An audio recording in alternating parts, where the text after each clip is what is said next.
Before we get started on Wednesday's show, I want to tell you the podcast is brought to you every single day by the Oxford Exxon, Highway 6 West in Oxford. Go in, get the lunch specials, get the ribs at night, take advantage of the 49-cent bottomless refills when you buy the Stadium Cup, that and much, much more. The convenience store right there on Highway 6 West. Also, the Oxford Crystal is next door, so everything you need from a convenience and a food standpoint there with the Oxford Exxon and the Oxford Crystal. We are sitting in the Clark Ford studio. Clark Ford is in Amory, Mississippi, 662-257-1900. That's Highway 25 South. Give Corey Clark a call. 15 minutes, you're going to get a quote. You can shop it around. You can take it. When you do take that deal, right at the very end, mention the podcast, $500 off when you mention the Oxford Exxon podcast to Corey there at Clark Ford. So great customer service, great dealing with Corey and those people at Clark Ford. Now on to the show.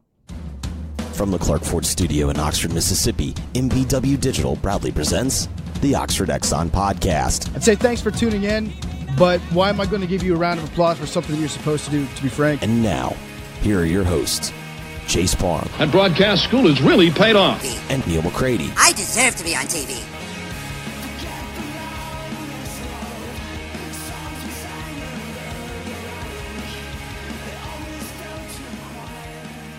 Welcome to this Wednesday edition of the Oxford Exxon Podcast. Chase Parham, Neal McCready.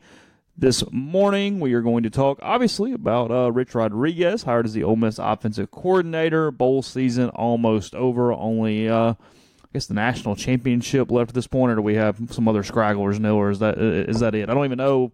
We always do the picks the day of, so I don't really know what's coming ahead of that. Are we done before the national championship game now? Yes. We are? Okay. It's mercifully over. That's a fair way to put it. I don't mind that at all. So we'll get you caught up on things. We'll talk about whatever here on today's show. Back to a normal schedule. Hope everyone had an excellent Christmas, an excellent holiday season. We had one show last Thursday, I believe, the one in between the two.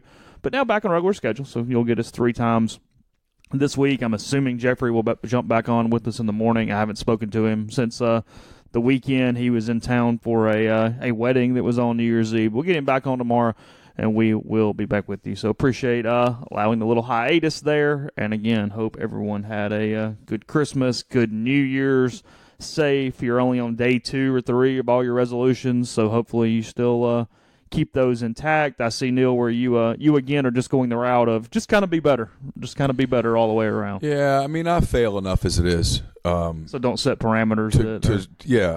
To start, hey, let me set myself up for some new failure. I have plenty of just consistent failure. I don't need new failure. I saw somebody on the internet yesterday say that about 8% of people follow their resolutions all the way through until New Year's Eve. I'm shocked it's that high. Yeah, it said 8%. See, I mean, I should do things like this year I will not eat bananas.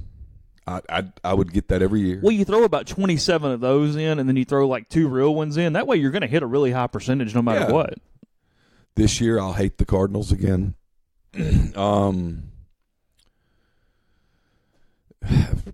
This year I'll cheer against the Warriors in every game. This year I will not eat mayonnaise. It's good. I mean, those are things I can do. Not particularly. Okay. Not particularly, no. What if it's like a horseradish mayo or something with some spice in it? No, I just typically still no mayo I will base? say, so put it on the side, and I might look at it, and then I'll just kind of do my own thing. Just kind of curious. I'm more of a substitute mustard for mayonnaise person. Yeah. Will you run a marathon in 2019? I doubt it. I'm going to look into it. I've got to be able to. So I ran 7 miles in D.C. one day, and I was surprised that I was able to get through the run because I hadn't run in a while, certainly not that kind of distance. But some of that tightness in my quad, hip, core you've dealt area. With for years and years and years. It came back up again. I don't know that I want to battle that for 6 months of training. Because you will have at least 2 months of recovery to that, where your body will suck. Yeah, and I don't know. My problem when in recovery is that I gain so much freaking weight. So I don't know. I'm better off just kind of maintaining. 5 is a weirdly, it's a prime number, but it's a weirdly more achievable. There's something about 5 that is not 4. I don't know why. I don't either. The whole multiple of 10 thing, I guess, or whatever. I guess. That's maybe you can run 10. No, I'm not running 10. If I run one more, it would be literally for that purpose alone. Just because just because the number sounds so much better than 4. Yeah, because when you hear 4, the first question's, why 4? But on my 4th, I remember thinking to myself throughout that run, unlike the other runs, What was that, Big Sur? It was Chicago. Oh, you went back to Chicago. Okay, gotcha. So why am I doing this? This is so stupid. It's hot. You don't feel good. Just why are you doing this? And so I know that if I'm running a 5th, I'll tell you this, I'll wake up that day, if I ever decide to do it, even if I train for it and I wake up and it's 72 degrees, I'm out. Day of. Not doing it. Go find a bar. I'm not running sick. You'd push yourself through day of. No, I wouldn't. If I saw it's hot, not doing it. That was miserable. Okay. If I saw it was 38 degrees, I'm all in. But 78, out. 78, out. And for people to go, well, 78's not that hot. It is when you run 26 miles. You'd like 50. I've run 1 in 50, 52 degrees and sunny, and a nice little cool breeze. Not wind, just a breeze. It was fantastic. I ran one 45-ish and a light rain. That's still okay. That was glorious. Yeah, that's okay. I've run one in great weather, but Big Sur was just a nightmare. The weather was perfect, thank God. The course was not. The course was not. And then I've run one in Chicago in muggy and in the 70s, and it was freaking miserable. The temperature thing is always the worry for everybody, and it's the halves that I've always picked out is going to New Orleans because you go, well, it's flat.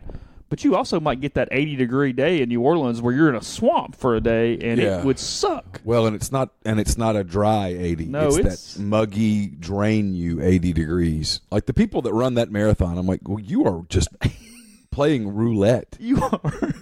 There's a chance you get great weather. And there's a chance you get the worst they're possible focused weather. on the terrain, that it's flat. That's the goal. Well, that's the reasoning for the And day. it is flat. But however, there's some cobblestone in there. I mean, you can turn an ankle. I mean, it's a little bit of an obstacle course, too, though, at the same time. yeah, it's Chicago, the only problem with it is the crowd. It's so packed. It's just so many people. Like, you have a hard time finding your little spot. The one in Minnesota was awesome. I got my own little world just running right down there along Lake Superior. The weather was perfect. There's just a little drizzle. It was great. I could do that one again. We come back after a week and we talk about podcasts, marathons for 6 minutes. All right, jump in. We'll go all over the place. It's kind of a rehash day, kind of a catch-up day here on the show. And I thought this was sort of funny. So the end of last week, I guess this was Friday night, stuff is sticking together in such a way right now that I can't keep anything straight. But Rich Rodriguez is in town. Bucky Perkins on Twitter, his brother, he's just sitting on a bar stool and gets a picture of Rich Rodriguez and Matt Luke having drinks at the Graduate on, I guess, Friday night? Friday night. On Friday night. On Saturday morning, he had another picture of them apparently walking into a conference room or a meeting room, again on the bar stool on Saturday morning. I had talked to someone who had spotted them at Big Bad Breakfast on Saturday morning. And the first thing that kind of went through my head here, you got live play-by-play of breakfast. I did. I had more information than I let out at the time on the internet machine. So as it's going through my head, I said, okay, he went to dinner with Mike McIntyre when he hired him, but it was a lot more low-key. It wasn't like this. I thought, Matt's going to BBB on a Saturday morning. It's packed. It's going to be packed. This thing is either getting done in a day or there's no chance in the world it's getting done, and he just wants everybody to know he's at least trying. And it's one or the other. It's nothing in the middle. It is, I don't care who sees me because he's going to be the offensive coordinator, or, look, I've got Rich Rodriguez in town and I'm taking a shot here. One or the other. That's kind of went through my head. I've got my theory on this. We soon found out that it was the former and not the latter. I think it was my theory. I'm hiring him. If there's going to be a backlash, let's find out now. There wasn't going to be a backlash. Nah, of course not. But he had the thing at Arizona that with the just catch everybody sexual up harassment deal. Catch everybody up here real quick on this, just to get it out of the way, because frankly I don't want to talk about it anymore. is okay. Well, I don't know enough about it to talk about it. Well, in Michigan, he had an NCAA thing that involved them practicing too much. Trust me, everyone breaks that rule. You only get caught with that rule when someone wants to catch you with that rule, and someone turns you in, and it gets kind of stupid. Had some disgruntled players. He did. Yes. And that's what happened there. I mean, he's not the head coach. I don't care. Whatever. Move on with your day. But this does bear repeating for anybody who thinks, well, they break rules. Every single program in the country not only breaks the 20-hour rule, they take it, they throw it against the concrete, and then they take a sledgehammer and they start breaking up the shards of glass. Then, when they get done, they bring out a steamroller and roll straight over the now minuscule shards of glass. Before or after grinding it into a powder. Before grinding it into a powder and then blowing it off laughing. Everyone violates that rule. Not only do they violate it usually double. So then at Arizona, he was charged with sexual harassment of an administrative assistant at the University of Arizona. The school has cleared him of all those charges.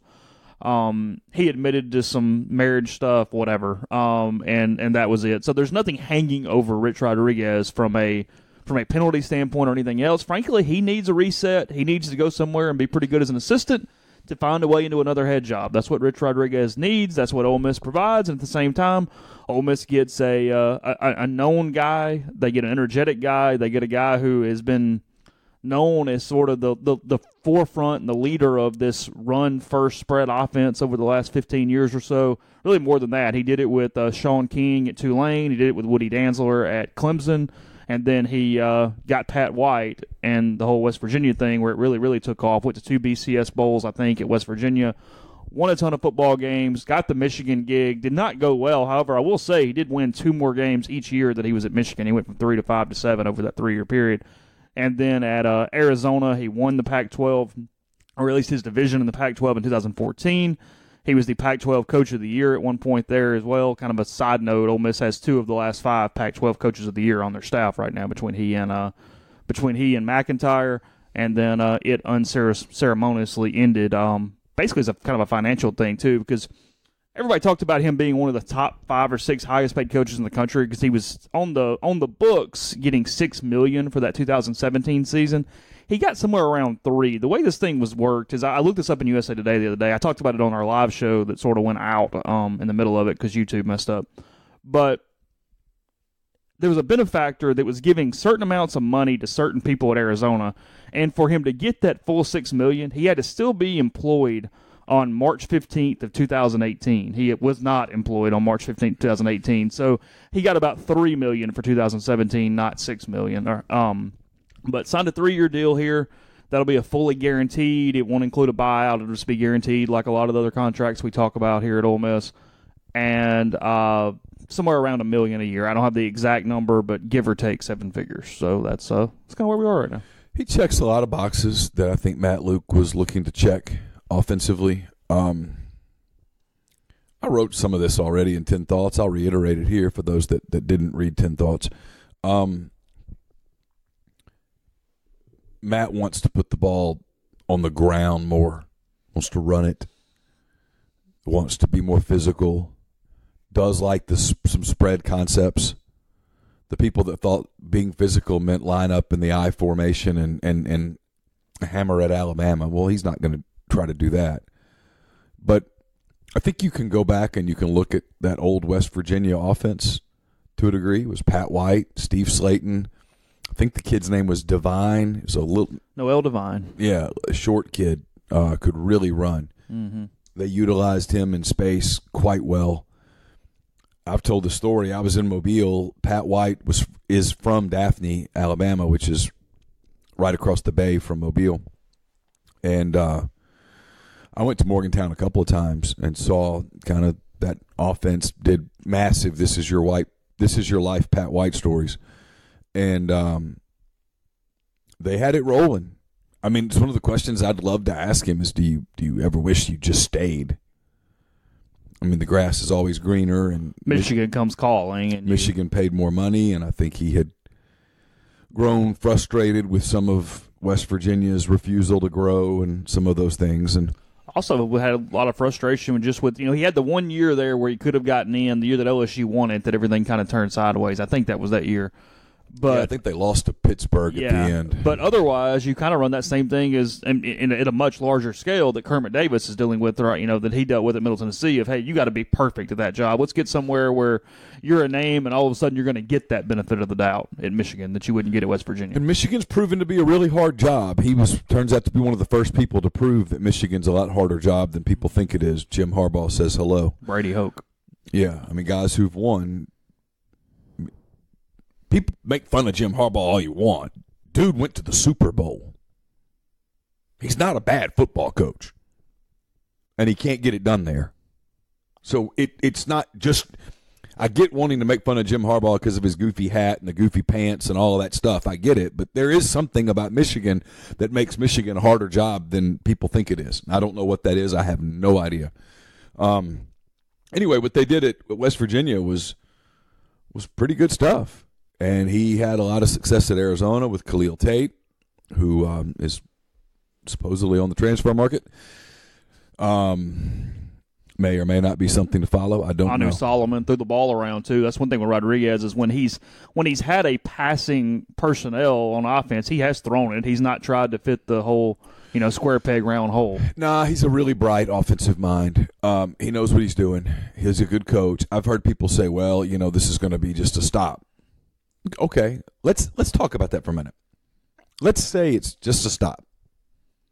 That means it went well.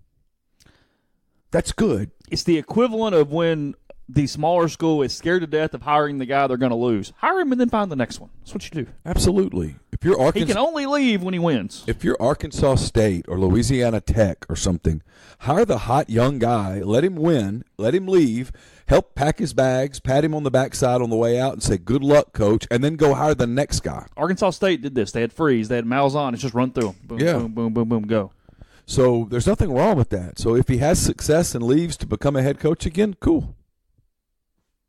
Same with Mike McIntyre. Quite frankly, if you told Matt Luke, hey, in 4 years, these guys are still coordinator-level coaches, something may not have gone well. If you tell me that in 2 years, Mike McIntyre and Rich Rodriguez are head coaches again, then something tells me this program is back on steady footing. Mm-hmm.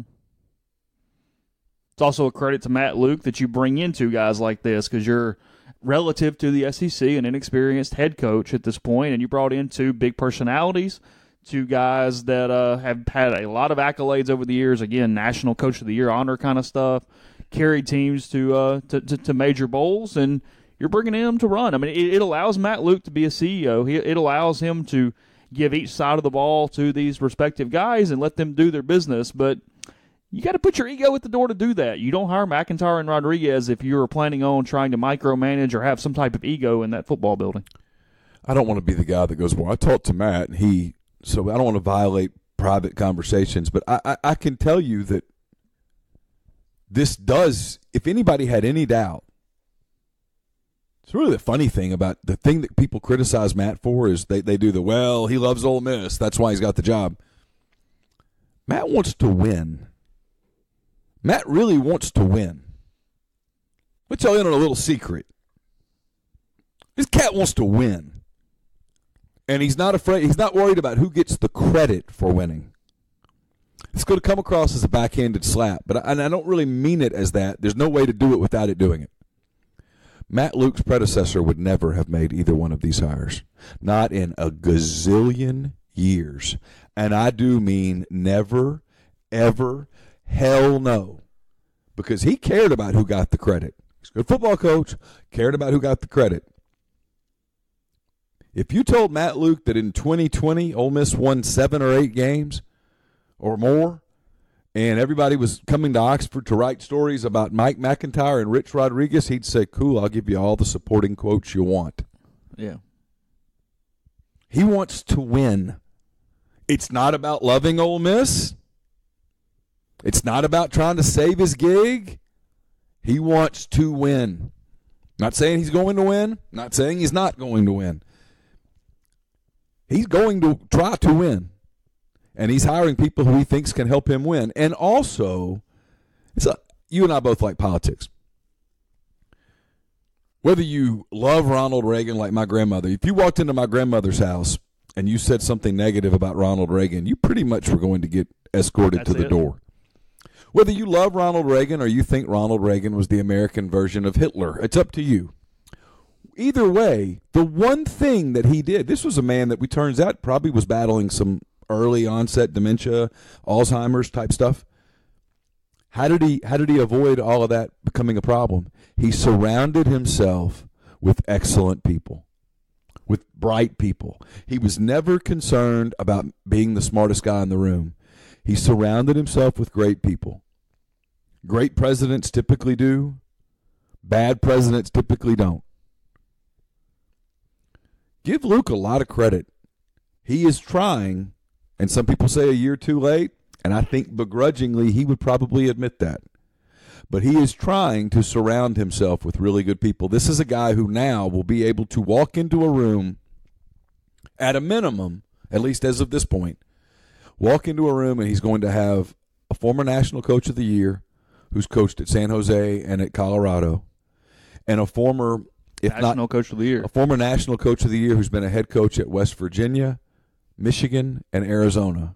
And he's got a guy who's been the head coach at Louisiana Tech in that room where he can bounce ideas off of. There's literally nothing that can happen inside Matt Luke's program right now, good or bad, that hasn't happened to Bicknell, Rodriguez, or McIntyre. That is a resource, man. Hugh Freeze would never admit it, but if he had that resource, he might still be rolling at Ole Miss today. Rich Rodriguez has 5 division or conference championships and has been named Coach of the Year 3 times. Yeah. And I know that there will be a backlash on the message board today with how dare you say that. Why do you have to take shots at Hugh Freeze? I'm not taking the shot at Hugh Freeze. I'm pointing out an attribute of Matt Luke's that, in case people wondered what this guy was all about, now you know. And it's not he wants Ole Miss to win. Yeah, he wants Ole Miss to win because he's wearing Ole Miss on his shirt right now. But he wants to win. He's a competitor. He wants to win. That's why I pushed back a little when people got upset about Dan Wilkins' recent tweet. He was right. Matt Luke's reputation in the coaching business is that he has no ego. That's not a bad thing. No, it's a good thing. And these are people who are strong-willed guys who at times have had reputations of being hard to work with. And it will be fascinating to see how that sort of unfolds over the course of the next year, because it's a young coach without a whole hell of a lot of head coaching experience on a staff where he's the leader of a staff that has a ton of head coaching experience. Continue the Rich Rodriguez conversation in a minute. First, though, I want to direct you to a website. So, starting with us today, Scripted Jewelry, scriptedjewelry.com allows you to handcraft items to order. You can send in handwriting, fingerprints, different things, get it put on anything you want, anything from key fobs to necklaces to pendants to rings to you choose. So go to the website. Just look at it. Prices are great. Turnaround times are great as well. I know Neil used it. Oh, you got to let me tell people about this, because Jimmy the Elf used this this year, and it was really cool. So Jimmy the Elf sent a note to Campbell and Caroline. Mm-hmm. That note was put on the front of the necklace. Okay. Jimmy's signature is on the back of the necklace. Ooh. And they turned it around really quickly. The girls love it. Got it back for Christmas. Oh yeah, way before that. It was packaged in time for Jimmy to come before Christmas. You got Valentine's coming up. You got birthdays. You got graduation coming up. Be really neat graduation stuff potentially. Yeah, it's for the girls already. It's a conversation piece. Yeah, and it's really cool.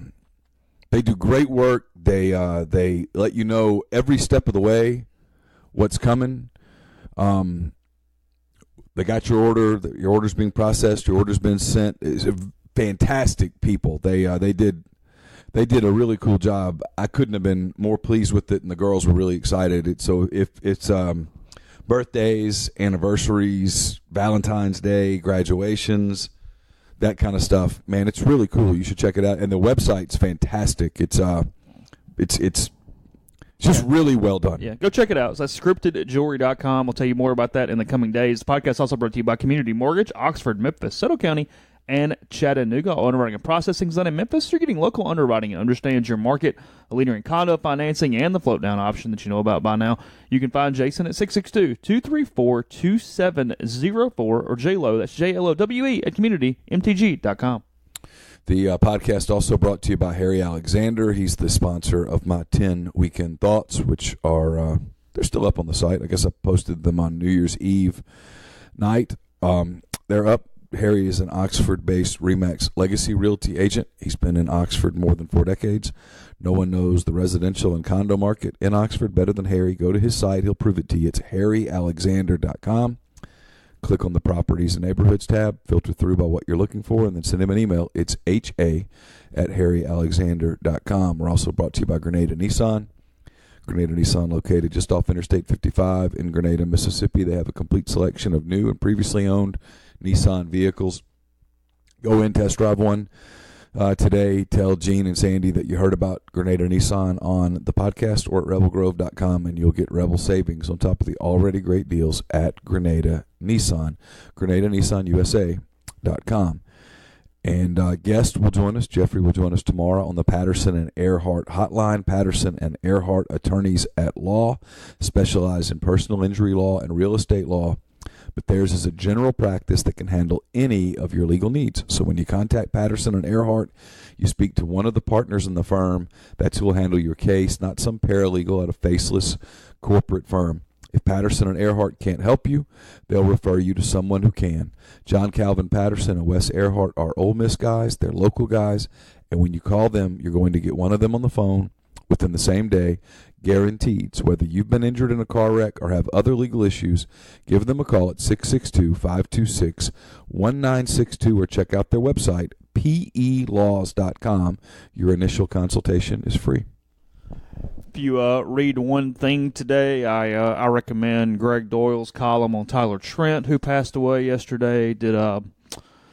Greg had got to know him pretty well over the last few months. We've talked about Greg a lot. Used to be a national columnist for CBS. Has been with the Indy Star for a while and does great human interest stories. Another one there on a story that's tragic, uplifting, and a lot of things all at the same time. So if you read something, make it Greg Doyle's column this morning. But it'll probably be sitting down and have a minute when you do it. Just a suggestion there. So, all right.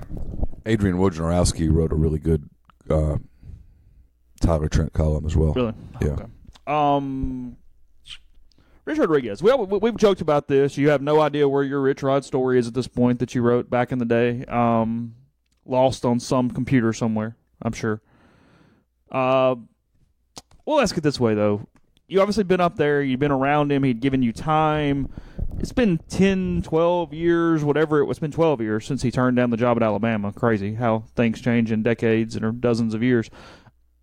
What was sort of your impressions, though, at that point? I mean, what do you kind of remember from that time? Had West Virginia rolling. They were a power program at that point. I remember being around their kids. It was a fun program. It was August up there, and he gave you a day at one point, right? Yeah. What happened was I went to their Saturday practice. So I got into Pittsburgh like on a Thursday night, and I went to a Pirates-Cardinals game on Thursday night, and then got up on Friday, and I drove to Morgantown. And I was in Morgantown all day Friday, and on Saturday morning I was walking around in downtown Morgantown, and I slashed my foot open and I had to go get it all stitched up. And so I'm at their practice that afternoon and was kind of in pain, really, and did a bunch of stuff with their kids. And he gave them Sunday off. And Shelley Poe, you remember her? She's at Auburn now? I do know her about, yes. She was the SID at West Virginia. And she called me at I guess either at my hotel or on my cell phone. I can't remember. It's been a gazillion years. and said, "Hey, Coach Rod canceled the practice today. If you guys want to come up," it was me and I think Gary Klein with the LA Times was in town. "If you guys want to come up, he's got time for you." And we just went to his office and hung out, talked for a long time. He was really laid back. It was on the record, but I think Gary wrote a lot of it. I didn't need it. You know what I mean? I wasn't doing a big West Virginia story. I was doing a big Pat White story. And I got everything I needed on Pat and all that stuff. And, went and did some of the coal mine stuff that day and just never really used it and had it. And then the whole vasectomy story happened and stuff. But what I remember about him was just they were rolling. I mean, I remember thinking, I don't know whether this guy's ever going to leave West Virginia, but he's turned West Virginia into a power. Because here was the thing about Pat, and I think Pat White would tell you this. Pat White was an exceptional athlete. He was an elite baseball prospect. People had that conversation about, is he going to play baseball? Is he going to play football? What's he going to do? Pat was a phenomenal high school quarterback, but they ran the ball at Daphne. Pat's throwing arm is average to below average. He wasn't the guy that went out there throwing he wasn't Drew Lock out there making throws. Let's put it that way. And LSU wanted Pat White, wanted him badly because they wanted to put him at wide receiver. Auburn wanted Pat White, wanted him badly, but they wanted to put him at wide receiver. Alabama didn't recruit Pat White. Didn't think he could play quarterback at the SEC level. Sylvester Croom was at Mississippi State. I think had just gotten there, and late offered him as a quarterback, if I recall correctly. Croom's first year would have been 2004, I believe. And that's about the time that Pat came out. So it makes sense. I think Sherrill's last game was Eli's Egg Bowl. Last Egg Bowl. That's correct. So Sylvester Croom, if I remember right, State offered him at the end as a quarterback. But by then he was pretty far down the road and was done. So he goes to West Virginia, and he and Steve Slayton and Noel Devine and those cats, and they had some other cats. They were good. But they just ran on people. I just remember watching them play. I can't remember who they played the day I was there. They just ran all over them. They didn't throw it much. He threw it a little. But Pat was an average quarterback throwing the ball. He was an elite athlete, could really run. So before anybody does the whole, they can make any quarterback a great runner. And no, you got to have some speed. And Pat could fly. I mean, his speed tool as a baseball player was up in the 70s. He could really run. I just remember that they were a dominant offense without a dominant passing game. They were fun to watch. That damn Steve Slayton was a stud in college. I mean, and they just created space, and they got fast guys into open space, and guys would miss a tackle, and off to the races they would go. And Morgantown was fun, man. They packed that place, and it was a little crazy. People are a little crazy up there. Burning the couches. The couch burning stuff, and it was fun. I remember going up there and thinking it's kind of a fun place. I mean, I didn't want to live up there or anything like that, but it was kind of fun. He had them going, and then the Alabama thing happened, and they were pissed at him. And then the Michigan thing happened, and they got real pissed at him. And that's why when this deal with Holgorsen leaving for Houston came up, there were people out there, and I don't mean just fans making it up. I mean, there were media types and some agent types and stuff that were saying, hey, don't completely count out a return. There are people there at West Virginia who would love to have him back, see if they can recapture the magic. And again, it's pretty obvious that's not going to happen, but the people that were saying that over the weekend they weren't making it up. Quick aside there. I mean, it makes tons of sense for Holgorsen, frankly, because they've got an AD that did not hire him. they refused, even after coming off this season, to really give him that long-term deal to kind of reset him. Now he can go to Houston and have a complete reset and talk about a place that is in love with him already. So, I mean, that it fits all the way up and down. Yeah, it's always good to be Paying him a lot of money. It's always good to be new. $4 million a year. Honeymoons are good. Honeymoon's good. If you can get a new honeymoon, get a new honeymoon. Get a new honeymoon without having to pay a divorce on the old one. Yeah. Not having to pay any alimony. Yeah. Were you a bit of a pack rat? I mean, how lucky was it that you still had all that stuff? Pure luck. Yeah. Especially back then when, I mean, your recorder's not going to have a lot of memory on it back then. Something told me to save that tape. And I did. I put that little... Is legitimately a tape? Yeah, it was tape. Was it? Yeah. I took the little tape out and I put it in the little... It was a little bitty tape. Yeah, I know it's on it. And I put it in the thing and I remembered where it was. Because that's why when that day that... I guess that was Randy Kennedy goes, I need you to be in Tuscaloosa tomorrow.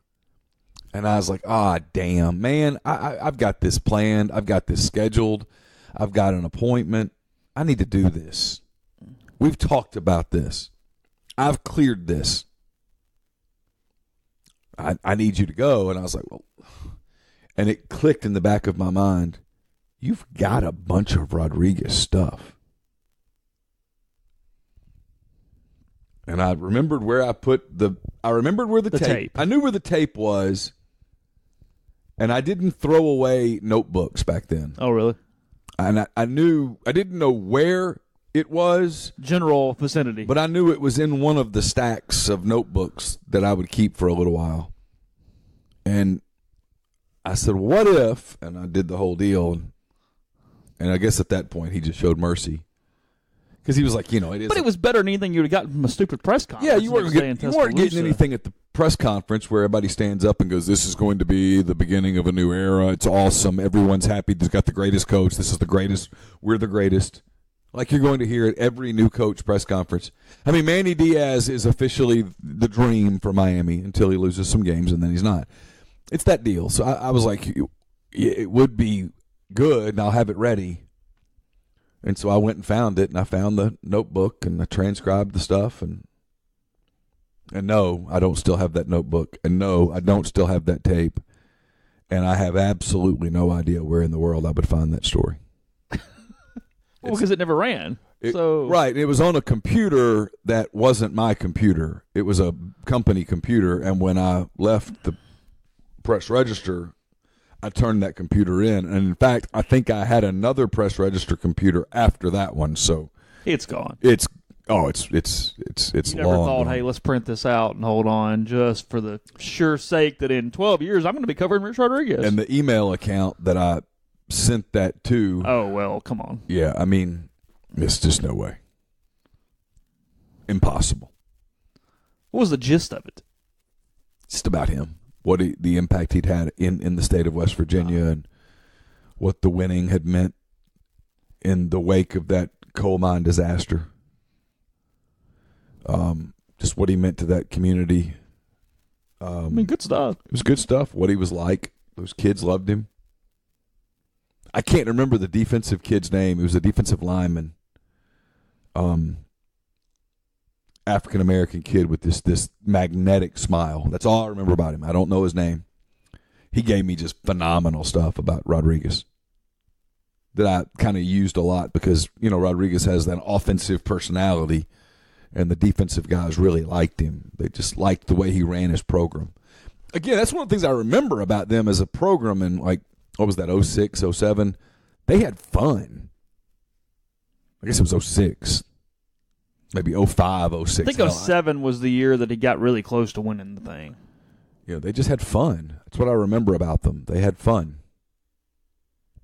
Which is it's an attribute now. I mean, and I don't know. In 06, in 05, they went 11-1, went to the Sugar Bowl. In 06, they went 11-2 and went to the Gator. And then in 07, they went 10-2 and went to the Fiesta. Yeah. But pretty sure maybe the 07 team was the one that I'm talking about for some reason. And the year that I went up there and did a lot of stuff was 06. In 07, they played they played Pitt and lost 13-9. At the end. That would have probably gotten them in because LSU got in with 2 losses. Yes. So they lose 13-9, and then they beat Oklahoma pretty bad in the Fiesta Bowl after that.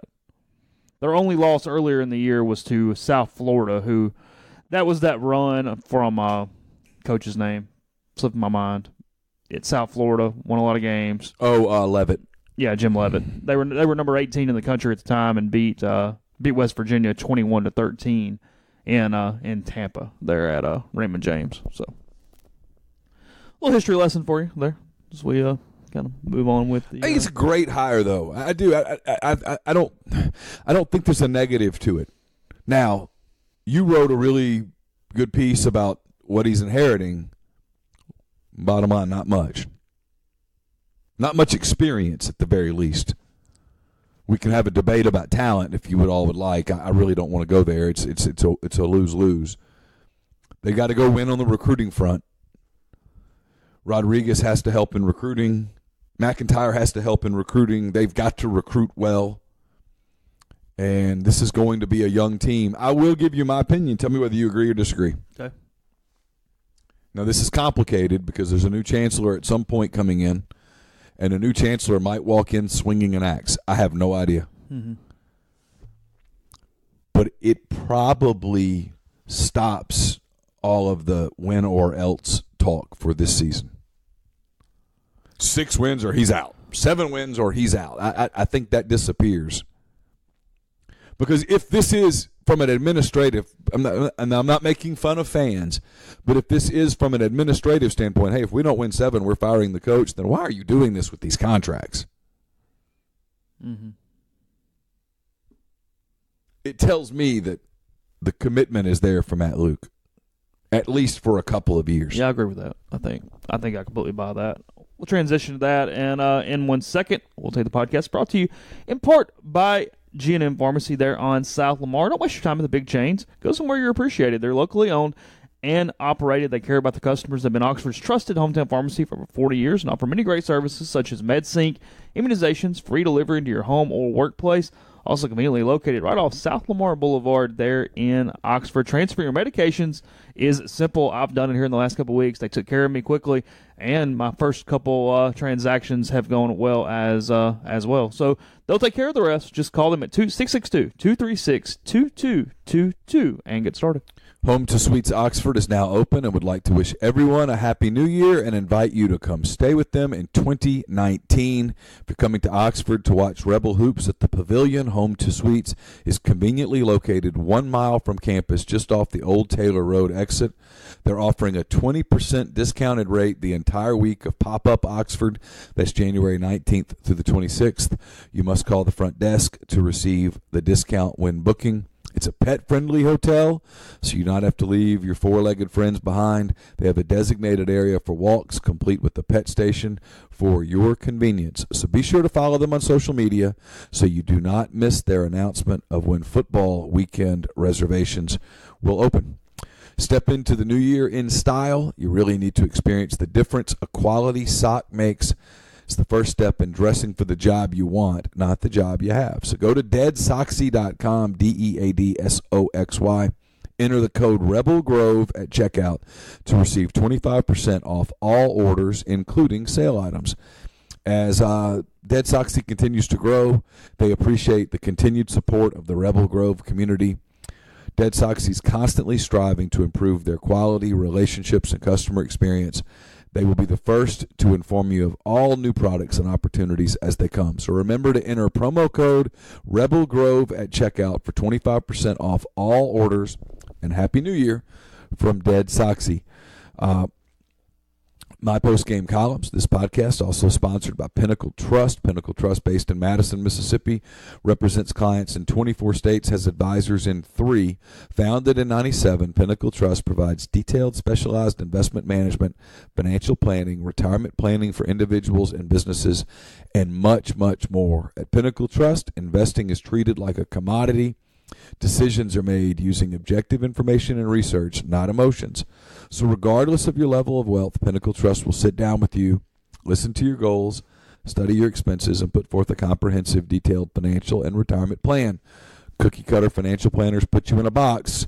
Pinnacle Trust builds a box just for you. To learn more about Pinnacle Trust, go to pintrust.com. That's PINN trust.com. Mention you heard about Pinnacle Trust on the podcast. You'll get 10% off your first year's fee. Podcast is brought to you by the Blow Dry Bar Oxford that is on Jackson Avenue. Give them a call, 662-638-3310, Tuesday to Friday, 10 to 6, Saturday, 10 to 3, voted best new business in Oxford for 2018. And when you mention the podcast, rivergrove.com, they'll give you a discount on a blowout and other offers that they have. So the special lady in your life, go get a gift card for her. If she's around and listening, she'll know what all they do.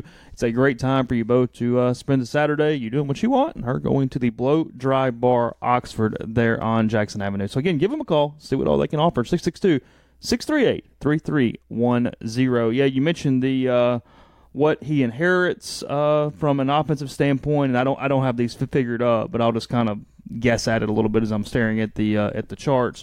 Quarterback, obviously, Jordan Ta'amu is gone. This is Matt Corral's show, so Ole Miss loses 820 snaps at the quarterback position. They have 69 back, 67 coming from Corral, and then Grant Ressmeyer played 2 snaps last season. They lose D.K. Buford from a running back standpoint. Everybody else back. Scotty Phillips, 514 snaps. Isaiah Wooler played 298 snaps.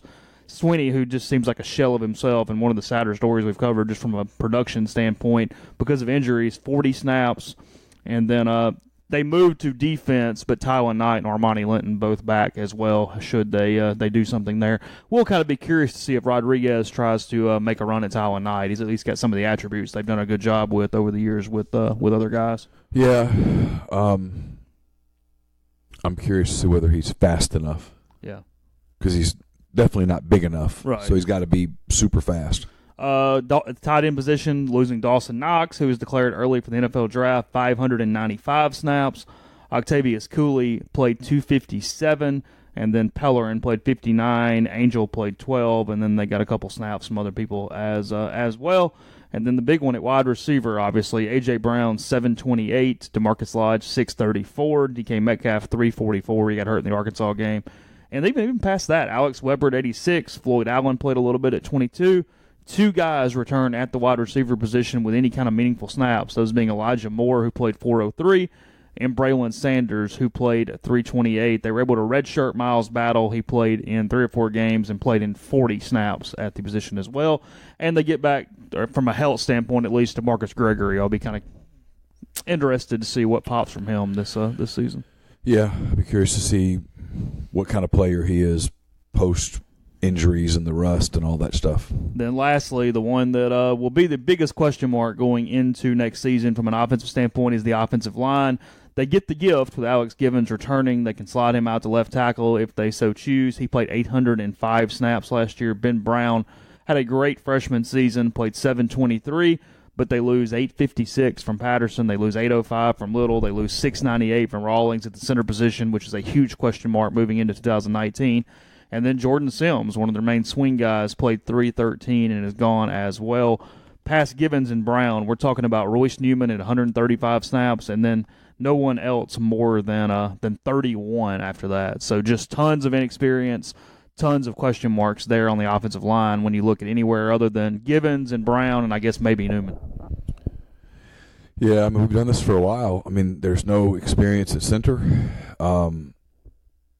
There's really no depth to speak of, no proven depth, certainly. It's going to be a challenge. I mean, Jack Bicknell, and assuming he's still there, and Rich Rodriguez and Matt Luke, and they're going to earn their money trying to figure that out up front. They're replacing a bunch of dudes who played a lot of football. There's no way to spin that. There's no sugarcoating it. You go into the season, where's your question marks? Offensive line. Big one. That's not the place you want to have the big question mark. Not in the SEC or any league. And they have question marks there. Lots of them. Doesn't mean you can't answer them, but they're there. Yeah, I mean, we'll Sean see. Rawlings played a lot of football. Javon Patterson played a lot of football. Greg Little played a lot of football. Javon never came off the field. Neither did Rawlings. And when he did, he got hurt against Vanderbilt early in that game and really was not able to return, which I'm sure ate him up. But look at the fall-off. They were not the same up front after Sean got hurt. Mm-hmm. Probably win the Vanderbilt game if Sean stays in. I think that's fair. It's probably fair. Don't think they were going to beat State regardless, but they had a fall off is my point, and most teams do when they lose their starting center. But this team's going to lose a lot up front going into the spring. Bowl games are impossible because you never know what team's going to show up or not. But that was an egg laid by State, by the way. That was about as poor as they could play. Yeah, I didn't watch it. I didn't see it. It was poor. In the fourth quarter, Fitzgerald threw a really nice pass into the end zone. The kid from State hit him in the chest, and he bobbles it, and he ends up getting picked off. So instead of being 6, it goes the other way, and that was kind of it. They got the ball back one more time to go in late, and they couldn't get down the field. The big headlines came from that with Cowan Hill looking like he went unconscious on the field, and it looks like he came back in the game at one point. So you only have humans are expendable. Opportunities to win the Outback Bowl are not. I completely get it. You can always go get another running back. You got to win a bunch of games to get back to the Outback Bowl to win that championship. Georgia looked like crap last night. Just resembled, I'll tell you what they looked like. They looked a lot like when Saban played Utah early in his career, where it was just you have the big letdown when you don't get to the game, and then you just no-show in a Sugar Bowl. Yeah, I didn't watch. I'm not sure I watched any yesterday. I know I didn't watch any of that game. Playing the bowl games after the semifinals is kind of anticlimactic. It does take a little whatever from it, yeah. I mean, for people like me, and I know this sounds crazy as someone who covers it for a living, but people like me who are sort of casual college football fans, I wasn't as motivated to watch yesterday as I would have been had it been building up to semifinals. Just me. Why do you think that changes anything? Because you know Georgia's not playing for the title, so what difference does it make? Well, I guess my point is... You're still in that anticipation mode? Even if... And I know, God, the Sugar Bowl, because it's very, very, very important for the turning of the world to keep the Sugar Bowl at New Year's night. Very important. God knows. Very important. So important. What's on both of them? The Rose Bowl's not losing their slot either. No, because the Rose Bowl parade is so important. And frankly, credit to those bowl games. If you can get it and lock it in, have at it. Pay those guys whatever you can get. Sure. I'm more critical of the people that allow them to get locked in like that. Well, it's not even the bowls. I think it's the conferences. I think those four because it wasn't always going to be the Sugar Bowl. Before they kind of reset stuff, it was just the SEC and the Big 12 going, hey, our champions are going to play. We're going to put all them in a bowl game. We're going to create this bowl. It ends up being the Sugar Bowl. I think this comes from SEC, Big 12, Big 10, Pac-12 more than it does even the bowl games. I think they're just the happy, lucky recipients of all this. But if you had told me yesterday there was a build-up to the two semifinals. Yeah. Or that you were playing the semifinals today, I would have been more inclined. But I didn't watch Clemson Notre Dame because, frankly, by the time I got home from basketball, the game was over, and I'm not going to sit and watch a game that's already been decided. I watched a decent amount of Alabama, Oklahoma, and at the end of that, it's like, okay, well, there's one game left. So then you have the reset, and suddenly it's... I wasn't watching games on the 30th, and I wasn't watching games on the 31st, and I didn't watch games on... I was just kind of sitting first. around yesterday. I watched a lot of LSU UCF. I watched a good bit of State. I flipped to Kentucky a little bit, but didn't really watch that game. And then actually never even turned Georgia-Texas on. I was on my computer and went to it on the computer for just a minute, and then the score got out of hand, and I left it. Well, my day yesterday, not that you care, I slept in. Then I watched Tottenham against the team that they beat. I did a Peloton ride. I hope your kid was with you at least. Nope, I watched them by myself. Why?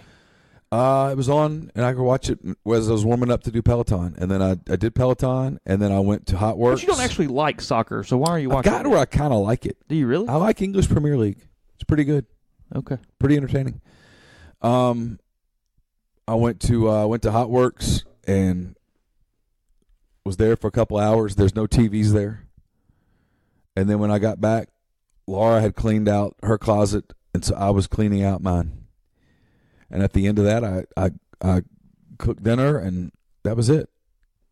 There was never an opportunity to really turn it on. We love hand raised guy. I love the meeting room where they said, "Hey, let's do this. Let's get a giant bull and a bulldog and get them together for a photo op before the game on New Year's Day." Yeah. Everybody good? Everybody good? Nothing could go wrong here, right? That was so stupid. They almost got the bulldog killed, and then almost got a camera woman killed. Yeah. She ducked at the right time, or she gets speared by this stupid bull. Yeah.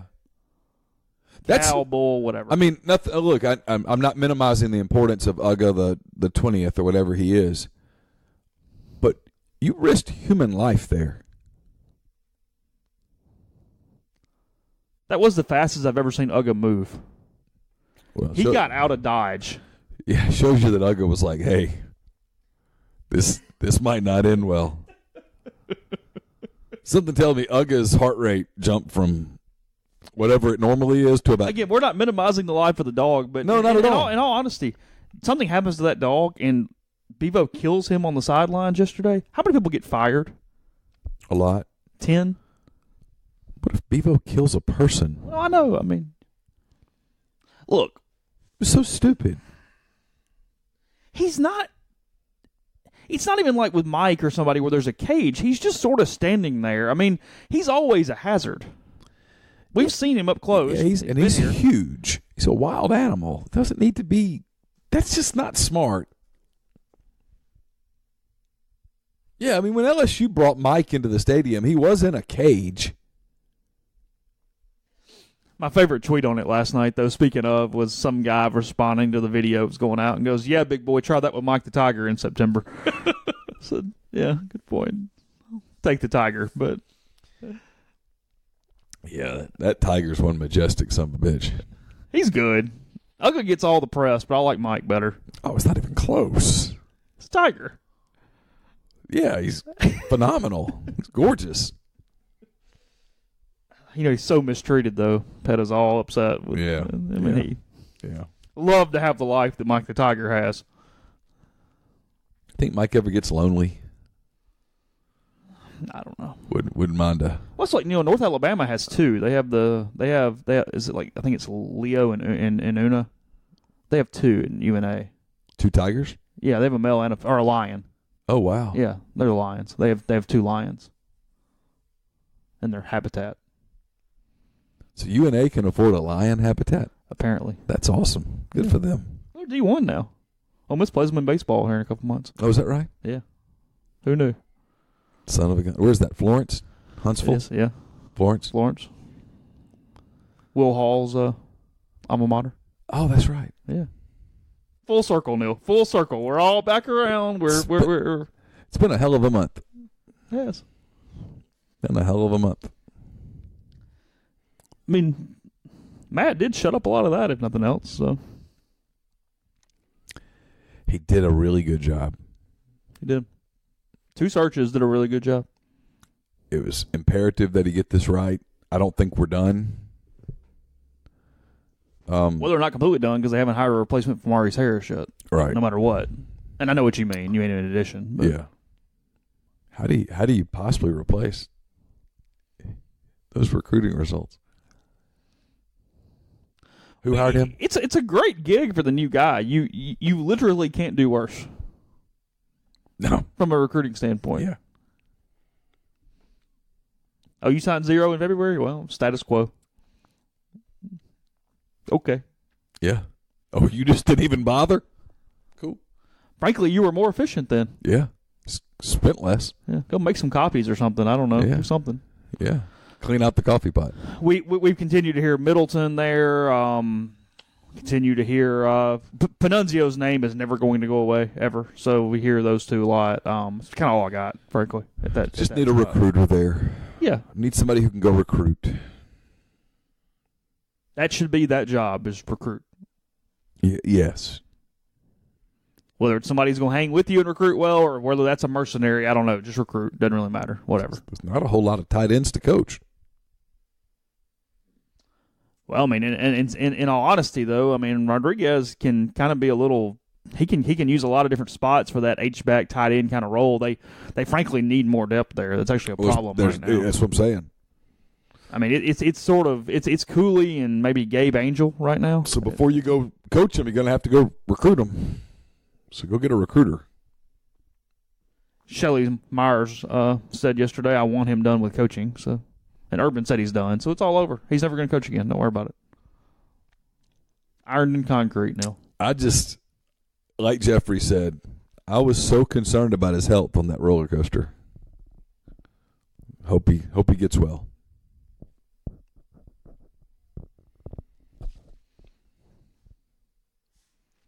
Texas, it's the first 10-win season since 2009. I don't like them, but they're coming. You think so? He's better. Herman's done a good job. They didn't do like that before Herman got there. Better or real? I don't know. I mean, are they a playoff team next year? Who's real right now? Alabama and Clemson. And Georgia's real. I'm not going to hold you last night against them. No. It's kind of talking out both sides of my mouth because I'm minimizing Texas at the same time that whipped them, but I'm just... Well, my problem if you give me Texas or Georgia, I'm still taking Georgia moving forward. Yeah, I am too. My problem with some of the SEC schools is, God, the SEC's obnoxious. Not the league conference itself.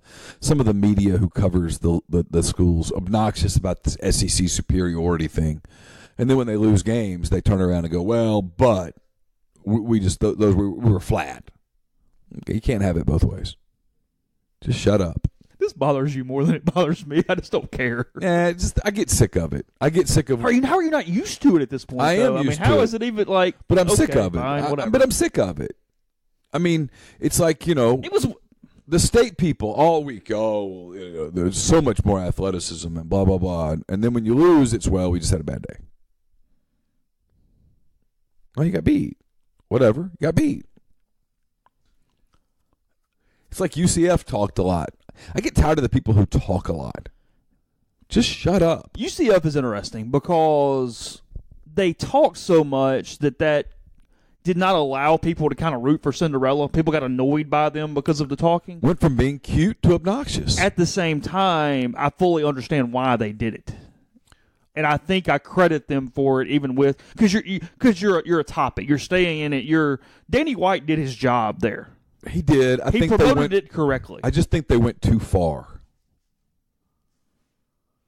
And frankly, I kind of wonder if Mackenzie Milton's healthy if they don't win that game yesterday. Yeah, I didn't see it, so I can't comment. I mean, no, look, LSU had a lot of guys out. So in this perfect world scenario, you got to give them all those dudes too. Yeah. And if both teams are completely healthy, LSU wins. No doubt about that. But Greedy Williams doesn't play.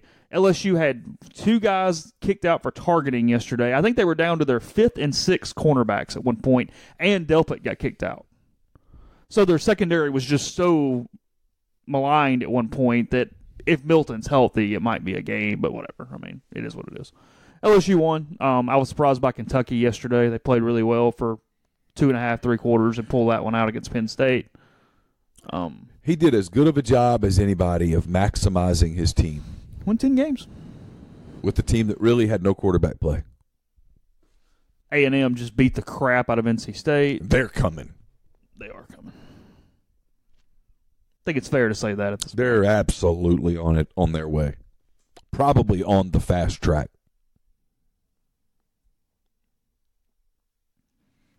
A&M or Florida? Who you got? A&M. You got A&M even in this division. Money. Well, yeah, but this division. I don't care. Because you got to beat Alabama to get there. Well, you got to beat Alabama to get there, but you can get second in the West and be at an elite level fast. I mean, playoff. If I told you one of those 2 teams made the playoff first, who you going with? Well, I mean, an 11-1 A&M that loses to Alabama could make the playoff. They don't have to play the championship game. Yeah. I'd say A&M. In front of Florida. Resources are different. I know everybody raves about the Florida job. A&M has more resources. Well, now that's true. And they've never been utilized fully. They're about to get utilized fully. And I mean fully. Podcast brought to you in part by Master Cuts. Even though Christmas is done, if you're still looking for something for the kids, they will make a custom playground that will entertain your kids for years to come. From simple forts to princess castles to pirate ships, I've seen some of the work they've done, and it's pretty incredible. Let Master Cuts build a base for your child's imagination to run wild. Reach out and schedule a free meeting to see what Master Cuts can build for you. 662-607-7773 or email them at info@gomastercuts.com. Podcast also brought to you by the Westin Jackson. Restore serenity to your soul by visiting Soul Spots, the ultimate luxury spa experience in downtown Jackson. Indulge in personalized massages, signature facials, soothing body treatments, and much more on their extensive spa list. Escape from the everyday and rejuvenate yourself in their luxury spa today. And then go to Estelle Wine Bar and Bistro, sip on a creative craft cocktail, or enjoy their curated wine list. It's open for breakfast, lunch, dinner, and Sunday brunch. Chef Caden's mission is to connect guests with the community through local partnerships, so gather at Estelle tonight. Podcast also brought to you by John Edwards of Regency Travel Incorporated in Memphis. If you've been thinking about that golf trip with the guys you'll never forget, or the anniversary trips you'll never forget, you're starting to get ready for the summer, for spring break, whether that's Florida or the Gulf Coast or the Caribbean, whatever it may be, get in touch with John. He's part of Virtuoso. It's a worldwide network of travel partners that allows John to supply his clients with added values and unique benefits that are simply not available to other travelers. All you do is call John. You give him some parameters. You give him a budget. Let him know kind of what you're thinking about doing, how much you're willing to spend, where you'd like to go, timetable, all of those things. And he'll do the rest. You can stop. You don't have to do all that internet searching. He'll not only handle that for you, he'll come up with things that you would never have found on your own. 901-494-3387 or send him an email, jedwards@regencytravel.net. First-time clients can save $50 off their first booked trip just by telling John you heard about Regency Travel on the podcast. And we're brought to you by Oxford University Bank, OUB, locally owned and operated right here in Oxford. When you deposit money at OUB, that money and the vast majority of the bank's profits go right back into the Oxford community. OUB gives you the comfort of home, all the benefits the big mega banks provide, all the technology and products you can want, all with the personal touch. When you call OUB, you speak directly with the live person, all without having to press 10 buttons, without a 5-minute wait. OUB offers its customers the absolute best cash checking account. It's called Kasasa, and with Kasasa, OUB will pay customers 2.5% interest on their balances up to $50,000. And don't forget, when you call OUB, ask about their commercial checking account. It's now paying 1% interest as long as you keep $10,000 in the account, and it comes with fully interactive online banking. To learn more, call OUB at 662-234-6668 or check out liveoxfordbankoxford.com. OUB is FDIC insured. Experience all things Oxford in a week during the third annual Pop-Up Oxford, January 19th through 27th. Experience a week-long celebration of the cultural scene of art, food, lectures, musical performances, Ole Miss basketball, and more. Also, don't miss the 9th Annual Fiber Arts Festival during Pop-Up Oxford. That's January 24th to 27th. The festival features receptions, conservative lecture, demonstrations, children activities, and classes. So you've got that coming up. The special events include songwriters competitions, hotel hop, art crawl, Thacker Mountain Radio Hour, MLK Day, featured events, the festival I mentioned, Ole Miss basketball, book signings, and plenty more. You can find the website at popupoxfordms.com. How late did you make it on New Year's Eve? Did you see midnight? No. Carson and I played a game of Madden. Okay. It ended around 10:45. What team did you play with? I was the Saints. Were you? He was the Ravens. Why was he not the Bears? I think Was it bad on the game? No, I think they're actually good on the game because Are they? it's the Madden 19. It's the new one. Okay. And they've got live. He's got it set up where it's the live stats. Okay. I don't know why he was the Ravens. He couldn't find the Bears or something. I don't know. It was late. He was tired. He'd been out the night before and all that. So we played, and then he went to bed. I And then I was going to try to go to bed, but the fireworks were loud, and Caroline was babysitting out, so Laura was going to have to get up and go get Caroline. So I was in the bed trying to sleep at midnight. I had a very similar thing. We got back probably 10:15 from a little get-together thing, and I wanted to be asleep, but I was awake for some reason, and it's like, oh, well, okay, great. Awesome. Today was the first day the kid was back at school and stuff, so getting up was kind of a problem after 2 or 3 weeks of sleeping in, having a real weird nap schedule, because typically the nap's at like noon, and yesterday she wanted to nap at 3:30. He was like, no, you're not napping at 3:30. You're staying awake now, and she's falling asleep on the couch, just eyes rolling back of her head, and then finally about 7:15 last night, we're like, all right, that's fine. We're good. Go to bed. Yeah. She woke up quite angry this morning around 7:15. Yeah, did not want to get up. Oh, no. Yelling at you. Would have punched me had I allowed her to. She was not having it. Wanted to sleep in a little bit longer. Yeah, that's pretty much where we're at there. Also, welcome to the real world. You don't always get what you want. Well, I'm having this little problem right now because she has gotten obsessed with horses. She's only 2. She turns 3 in March, but she has really good balance. No credit to mine. She's adopted.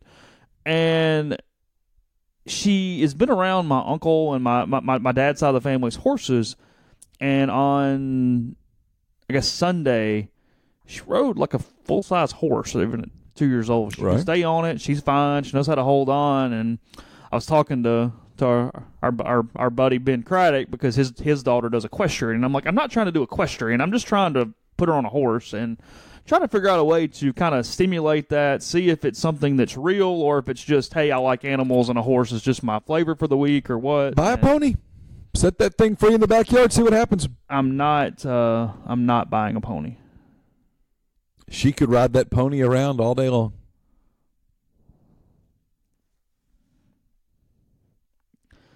Where would you like to put the pony? I don't know. That's a you problem.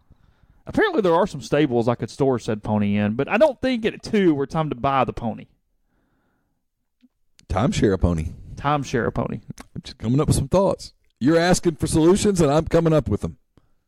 Put the picture on Twitter the other day. One guy did reply. He goes, what horse? That's my Great Dane. Just throw it right in the backyard. All good. You could get a Great Dane. Ride the Great Dane. And tell her it's a horse. And wouldn't believe me. You could get a Great Dane and put a horse costume on it.